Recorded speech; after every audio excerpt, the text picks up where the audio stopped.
आप आईवीएफ करवाने जा रहे हैं और आप ये देखना चाहते हैं कि मेरा आईवीएफ कामयाब होगा या नहीं होगा, तो ऐसे क्या पॉइंट्स हैं आपके अंदर जो कि आपकी प्रेडिक्शन जो है आईवीएफ की प्रेडिक्शन को कामयाबी की सतह को ऊपर ले जाएंगे।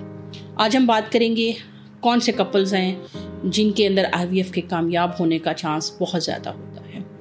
मैं हूं डॉक्टर नाइला, आईवीएफ कंसल्टेंट और गायनेकोलॉजिस्ट। आपकी इन्फॉर्मेशन, एजुकेशन और अवेयरनेस के लिए वीडियोस लेके आती रहती हूँ। आपको वीडियो पसंद आए तो लाइक ज़रूर करिए, किसी टॉपिक पे बात करना चाहते हैं तो कमेंट ज़रूर करिए और चैनल को सब्सक्राइब करें ताकि रीसेंट इन्फॉर्मेशन आप तक पहुँचती रहे। वो couple, as a IVF consultant it's been a long time, I am working on it. मैंने देखा है वो पेशेंट्स जो आईवीएफ को अर्ली ऑप्ट कर लेते हैं, यानी उनकी शादी को अभी 4-5 साल हुए हैं, प्रेगनेंसी नहीं हो रही, तो वो आईवीएफ को ऑप्ट कर लेते हैं और वो यंग कपल होते हैं, उनकी एज, फीमेल की एज 35 से कम है। तो ऐसे पेशेंट्स के अंदर कामयाबी ऑलमोस्ट गारंटेड होती है। वो पेशेंट जिनमें फीमेल की एज ज़्यादा होती है और पर्टिकुलरली 40 से ज़्यादा होती है, उनके अंदर आईवीएफ को अचीव करना नामुमकिन नहीं होता, लेकिन मुश्किल ज़रूर होता है। दूसरा इम्पॉर्टेंट फैक्टर जो एज ए आईवीएफ कंसल्टेंट हम देखते हैं वो ये है कि मैं हमेशा से कहती हूँ कि आईवीएफ के लिए या इक्सी की जो बैकबोन है वो है बैंक। और बैंक कैसे बनता है? अंडों से। वो पेशेंट जिनकी एग क्वालिटी अच्छी होती है, एग क्वालिटी किस चीज़ के ऊपर डिपेंड करती है? Number of 1 enteral follicle count, कि आपकी ओवरी के अंदर बाज़ाहिर देखने में एंट्रल फॉलिकल काउंट अच्छे नज़र आ रहे हैं, आपका एएमएच अच्छा है और आपकी ओवरीज के अंदर जो है वो हार्मोन्स का इम्बैलेंस इतना ज़्यादा नहीं है कि आपको पीरियड साइकिल डिस्टर्ब हो रहा है।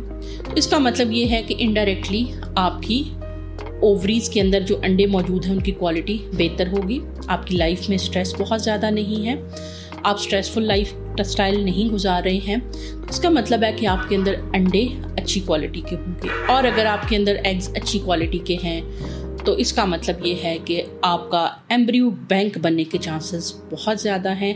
और जब एम्ब्रियो बैंक बनता है तो pregnancy is almost guaranteed in most of the cases, यानी कि ज़्यादातर केसेस के अंदर वो पेशेंट बेबी ले जाते हैं। तीसरी इम्पॉर्टेंट चीज़, सेंटर का इंतखाब।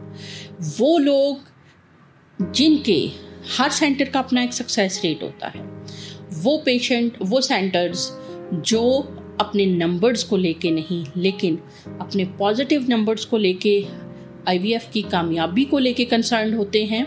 आईवीएफ में 60-70 पेशेंट कर लेना कोई बड़ी बात नहीं होती है, लेकिन उन 60-70 पेशेंट में से तकरीबन 30-40 पेशेंट को प्रेग्नेंट कर देना, बेबी दे देना इम्पॉर्टेंट होता है।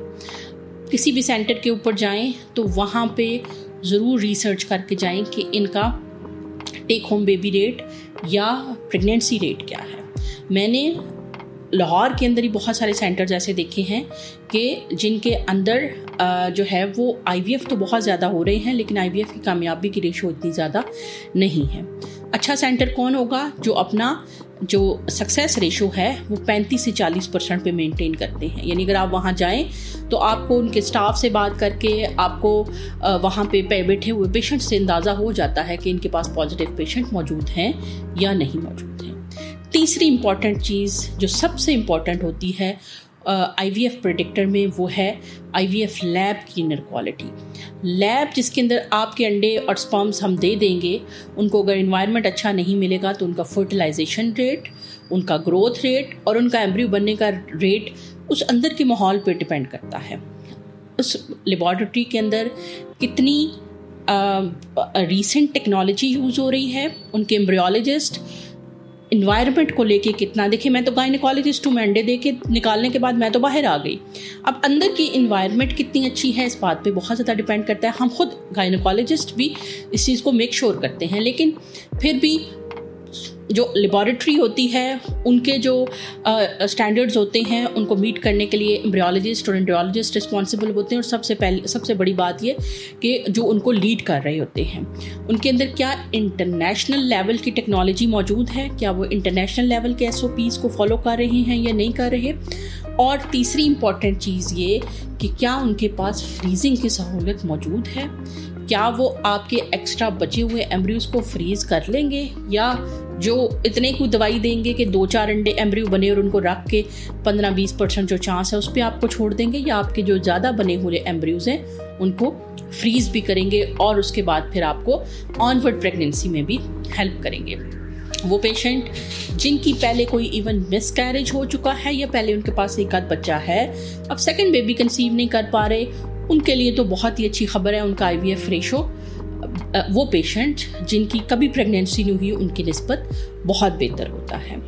ऐसे पेशेंट जिनमें फैक्टर फीमेल के अंदर रिलाई कर रहा है और उनके स्पर्म क्वालिटीज़ बहुत अच्छी हैं, या फैक्टर मेल के अंदर रिलाई कर रहा है, फीमेल बिल्कुल परफेक्ट है, यानी कि दोनों में प्रॉब्लम नहीं है, प्रॉब्लम किसी एक पर्सन के अंदर है, उनमें भी IVF की सक्सेस बहुत अच्छी रहती है।